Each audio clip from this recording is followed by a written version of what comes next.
Baby கார்னில் ஒரு gravy தான் பண்ண போகிறேன். வாங்க எப்படி செய்கிறேன்னு பார்க்கலாம்.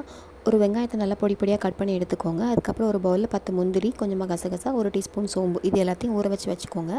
அப்புறமா ஒரு 5 பல் பூண்டு, ஒரு சின்ன துண்டு இஞ்சி, அப்புறம் 2 தக்காளி இது எல்லாத்தையும் பேஸ்ட்டாக அரைச்சிக்கோங்க. வாங்கிட்டு வந்த பேபி கார்னை நல்லா வாஷ் பண்ணிவிட்டு உங்களுக்கு எந்த ஷேப்பில் வேணுமோ அந்த ஷேப்பில் நல்லா கட் பண்ணி எடுத்துக்கோங்க. ஒரு குக்கரில் கொஞ்சமாக நெய் சேர்த்துட்டு பட்டை, கிராம்பு, ஏலக்காய், பிரிஞ்சி இலை இது எல்லாத்தையும் தாளிச்சிட்டு நம்ம பொடிப்பாக கட் பண்ணி வச்ச வெங்காயத்தையும் சேர்த்து நல்லா பொன்னிறமாக வதக்கி எடுத்துக்கோங்க. அதுக்கப்புறமா 1 டீஸ்பூன் மிளகாத்தூள், 2 டீஸ்பூன் மல்லித்தூள், அப்புறமா 1 டீஸ்பூன் கரம் மசாலா இல்லைனா நீங்கள் சிக்கன் மசாலா சேர்த்திங்கன்னா டேஸ்ட் சூப்பராக இருக்கும். அது எல்லாத்தையும் சேர்த்து நல்லா வதக்கி விட்டுட்டு நம்ம கட் பண்ணி வச்ச பேபி கார்னை அது கூட சேர்த்து அரைச்சி வச்ச தக்காளி பேஸ்ட்டு இது எல்லாத்தையும் ஊற்றி தண்ணி சேர்த்து குக்கரில் விசில் போட்டு ஒரு 4-5 விசில் வேகத்தை எடுத்துக்கோங்க.